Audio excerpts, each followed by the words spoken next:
අලුතෙන් SLT Mobitel Home 4G LTE connection ගන්නායට වටිනා tab computers සහ data දීමනා. අලුතෙන් SLT Mobitel Home 4G LTE connection ගන්නායට වටිනා tab computers සහ data දීමනා. නව Tomex වැල්ලම් සහ විස බීජ අවම කර දින 3ක් දක්වා ටොයිලට් එක ෆ්‍රෙෂ්ව තමයි. Tomex.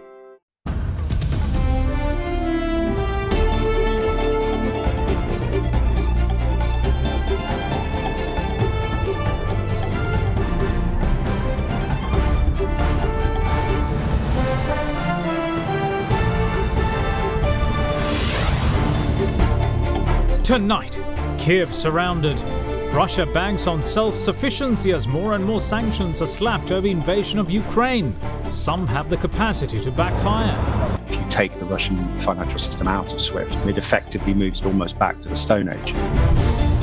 Take a stand.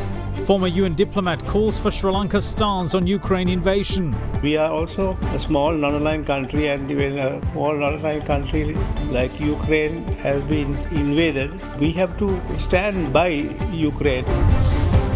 Sri Lanka in crosshairs. UN Human Rights Chief submits her report on the island. Calls for a PTA moratorium and non-reliance on the military, amongst other things. The best option. An economist calls for a CPC fuel price hike. My concern is what will happen because of oil price increase, because it's an intermediary good. The spillover effect or the ripple effect that will have on the economy. All that and much more coming up on First at 9. This Saturday, the 26th of February, 2022. 100ක් දක්වා ඉස්සොරින් නැති 100ක් සුසිනිඳු කෙස් කලමක් ලබා දේ. Dove Anti-Dandruff. From AdaDerana, this is AdaDerana First at 9. Live from Studio 24 in Colombo. Good evening, welcome to First at 9. I'm Dhamma Kekanaka. A Security Council resolution which demanded that Russia withdraw all troops from Ukraine immediately was vetoed by one of its permanent members, Russia itself. With the resolution dead in the water, the US and European countries are continuing with plans to slap Russia with more and more sanctions in a bid to cripple its economy in hope it would stop the invasion of Ukraine.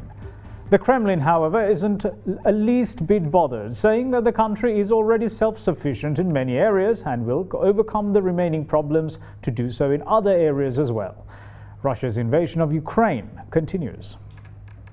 War rages on in Ukraine for a third day as Russian forces continue to advance. Invading Russian forces closed in on Ukraine's capital Kyiv in an apparent encircling movement after a barrage of air attacks on cities and military bases around the country.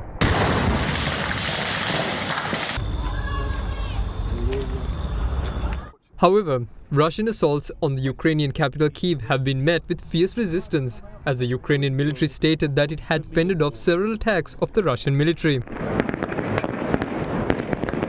In the middle of the war, the Ukrainian president is also having to contend with misinformation. There's a lot of fake information online that I'm calling on our army to lay down arms, and there's evacuation. I'm here. We won't lay down our weapons. We will defend our state. In the meantime, more than 2,000 nations, including the UK, other European countries, and the US have announced that they're willing to provide more weapons, medical supplies, and other military aid to Ukraine. In a conference call where NATO was also represented, the nations agreed to provide military assistance of the likes of ammunition, anti-tank weapons, and anti-air weapons. Ever since the Cold War, the West and Russia don't see eye to eye. Even before the invasion of Ukraine, a host of sanctions had been imposed on Russia by Western nations, especially after the annexation of Crimea. Canada, the United States, Britain and the European Union announced yesterday that it could act to exclude Russia from the SWIFT global interbank payment system in a further round of sanctions aimed at halting Russia's invasion of Ukraine. The move is expected to hit Russian trade and make it harder for Russian companies to do business. SWIFT is a secure messaging system that facilitates rapid cross-border payments and is a principal mechanism for financing international trade. However, an expert believes that cutting off Russia from the SWIFT system might backfire. Obviously, if you take the Russian financial system out of SWIFT, it effectively moves back, I won't say to the Stone Age, but almost back to the Stone Age. The problem that the European Union has, and to a lesser extent the US, is that Russia is developing its own sort of parallel system to SWIFT. And of course, if you take Russia out of the SWIFT system, it will simply seek to develop that its own system along with China and become a competitor to SWIFT. So actually, the European Union's concern is if we do take the Russian financial system out of SWIFT, it'll just build its own and will never come back to SWIFT, thus damaging SWIFT. As Russia continues to be undeterred by the threat of sanctions of the West, it also remains confident of its ability to self-sustain. The rule of reciprocity will work here. The main goal will be our own interests. The main goal we were pursuing amid never-ending sanctions was to provide full self-sufficiency and import substitutions to reduce the dependence on foreign imports. We achieved this goal in many areas and we have the potential to achieve it rapidly where it hasn't been done yet. Of course, we might have some problems, but those problems will be resolved. Meanwhile, the Security Council of the United Nations put forth a resolution yesterday that demanded Moscow to immediately stop its aggression against Ukraine and withdraw all troops. However, the draft resolution proposed by the United States and Albania was rejected because it was vetoed by permanent member Russia. In the Security Council vote, 11 council members voted in favor, 1 voted against, while China, India and the United Arab Emirates abstained. In the meantime, former Under-Secretary General of the United Nations for Disarmament, Dr. Jayantha Dhanapala, is of the view that the concept of non-alignment is currently under siege. With Sri Lanka also being a non-aligned country, he says that the island must declare its stance on the war in Europe sooner than later.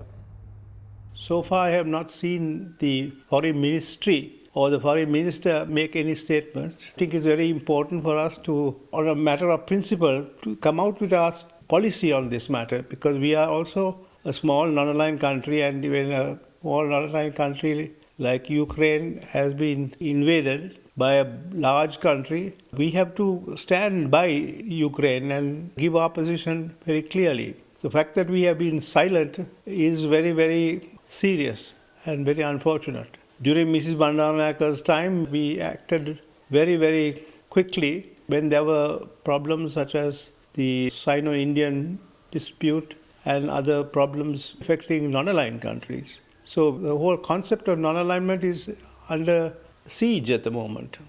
However, yesterday, Foreign Secretary Admiral Professor Jayanath Colombagis said that the situation requires more scrutiny, as Sri Lanka must determine whether it should respond as a nation or a region.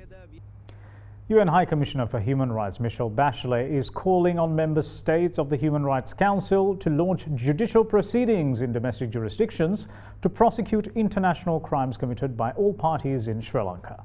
To this end, she calls on the members to use extraterritorial or universal jurisdictions. Bachelet also wants the government to stop incorporating military in civilian affairs, with no mention of the successful contribution it made to the vaccination drive. Now, all of these recommendations were made in her latest report on the island, which was submitted yesterday. The report on Sri Lanka by the United Nations High Commissioner for Human Rights, Michelle Bachelet, was submitted yesterday. The advanced unedited version of the report comes with the 49th session of the UN Human Rights Council set to get underway on the 28th of February, running through to the 1st of April. The latest written update is submitted pursuant to Human Rights Council Resolution 46/1. The report says that the UN Human Rights Chief remains concerned about the continued lack of accountability for past human rights violations and recognition of victims' rights in Sri Lanka, particularly those stemming from the conflict that ended in 2009. At the same time, Bachelet also recognizes what the report calls the recent signs of renewed openness of the government in engaging with the Office of the United Nations High Commissioner for Human Rights and the initial steps taken to initiate some reforms. The UN Human Rights Chief meanwhile accuses that in the last 2 years, the independence of the judiciary, the Human Rights Commission and other key institutions have been eroded and democratic space, including for human rights advocacy, constricted.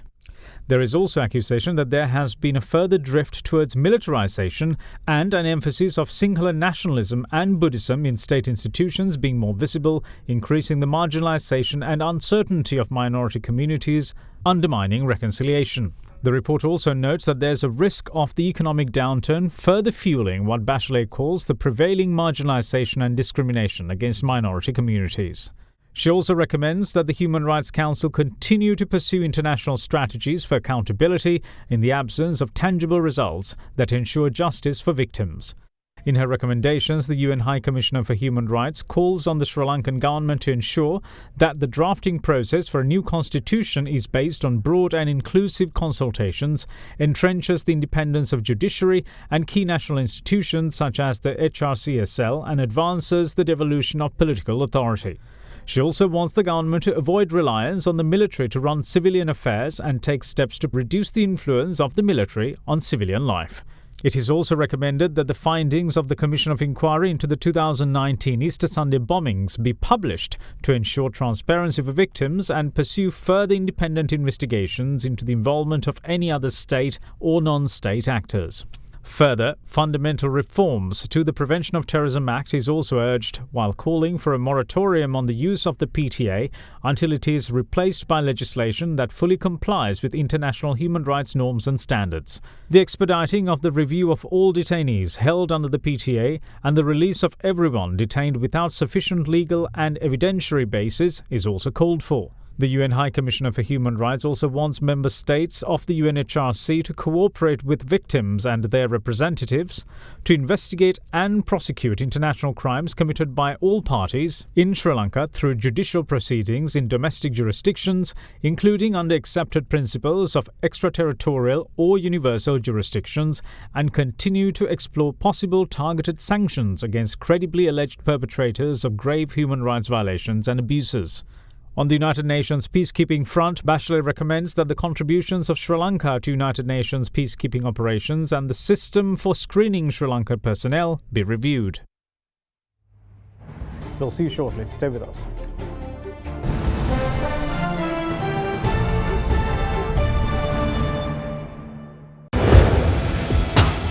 Big 3.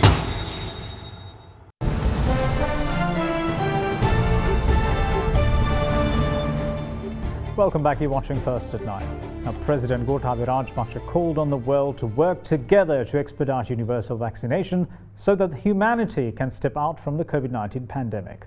He made the plea while addressing the UN high-level thematic debate on vaccines yesterday. The UN high-level thematic debate on vaccines was addressed by President Gotabaya Rajapaksa virtually yesterday.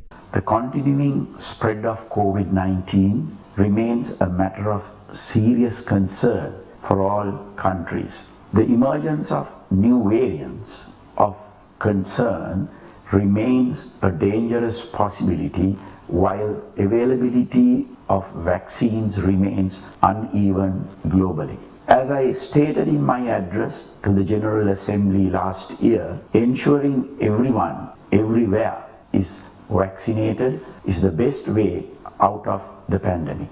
Sri Lanka's vaccination program began in January 2021. By January 2022, every citizen above the age of 12 has been offered the COVID-19 vaccine. As of 15th February this year, 95% of the eligible population has received one dose of the vaccine, while 85% have been double vaccinated. 44% of those fully vaccinated have also been provided a booster dose. Despite the pandemic's high human cost, these measures have helped Sri Lanka contain its ravages to a large degree. I call on all nations to work together to expedite universal vaccination for the benefits of humanity. Now, Chairperson of the Sri Lanka Tourism Development Authority, Kimali Fernandez, says that removing certain travel requirements for inbound travellers is being looked at, and she made these comments while addressing a webinar organised by the Sri Lankan Embassy in Germany to promote Sri Lankan tourism there. If you are fully vaccinated, all you need is to do a PCR test or a rapid antigen 72 hours before flying. Now that too, we are in discussion to possibly remove it. So when we do hear, hopefully some good news this week, possibly, we will keep all of you informed. We are also going ahead with certain promotional programs, the global promotional campaign, which I think we have never done it in Sri Lanka for the last 20, 30 years, I think. So integrated global promotion campaign is at the very final stage. Actually, there will be a destination representative company appointed in Germany for the first time in the history of Sri Lanka tourism. Now we'll have to go to cabinet to get the final approval, whether to do the PR side of it, whether to be in the magazines or newspapers or TV, talking to the travel agents like yourself, talking to the airlines. So all that would be done by the person, company owned for us. Meanwhile, we are focusing also very much on wellness. We were about the top 5 in the world, even beating India, on wellness tourism. And we reached out to the EU, who has very kindly agreed to help us. And they have already appointed a PR agency in France, whom we are now very closely working with them to create the digital footprint, whether it is the photographs or the videos on wellness. They will also have a social media campaign for a while in Germany and France.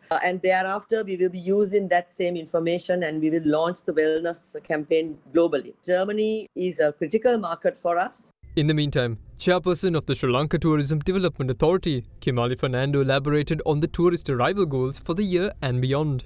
Last 2 months, we've already achieved about 165,000 guests. Like some of our peers, maybe in Asia, they went for mass-scale tourism. They had 38 million, some 17 million, and so on. Sri Lanka has never gone into mass-scale tourism, and we do not want to go to mass-scale tourism. So we target 50% of 2.3 million, which was the best year, which is 1.1 million we target this year, getting to 2.3 soon after. In 5 years, what we're looking at is no more than 5 to 7 million tourists. That's it.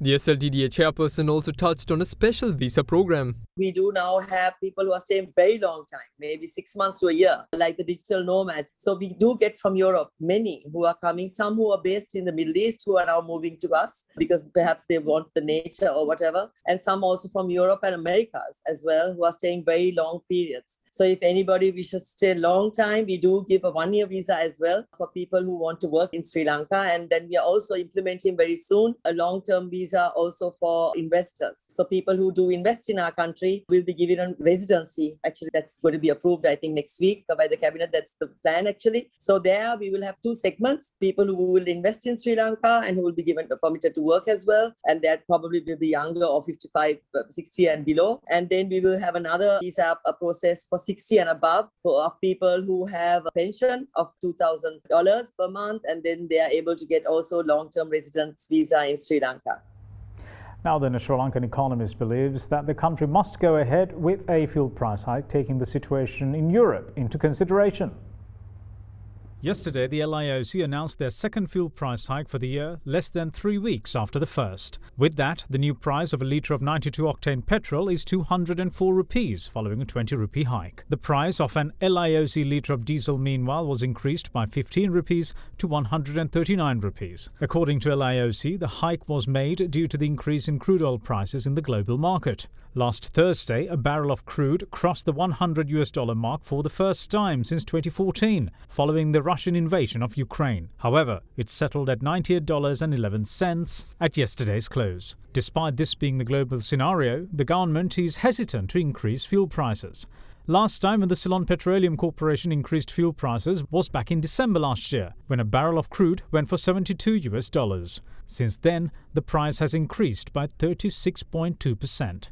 So can the government continue to shield the people from a fuel price hike by enduring the external pressure? Speaking to AdaDerana English News, an economist said no. Because we don't have any buffer stock, we won't be able to absorb any external pressure coming from this Ukraine-Russian war. So right now, what we are doing when we consider the oil purchasing, we are doing spot buying. So when we are doing the spot buying, we have to go with the current market price is the scenario at the moment. If we had at least a forward agreement, or we call it forward contract, we could have taken the oil at a specified price agreed on at the time of conclusion of the contract. That would have given us a very little breathing room of comfort since we have agreed price just before this Ukraine crisis. But we don't have such agreement even. So on the other hand, the internal economy is not in a strong position. We may not be able to subsidize the price. We have been maintaining economic policy. We call it ship-to-mouth policy. So if ships are not coming to our harbors, we are not able to supply our essential final goods for consumption as well as intermediate goods. So as a result, this government's only available option right now is to increase the oil price and put the pressure back to the industry and the consumer. My concern is what will happen because of oil price increase, because it's an intermediary good, the spillover effect or the ripple effect that will have on the economy. And that's it from all of us here at First at 9. Thanks for watching. Bye-bye.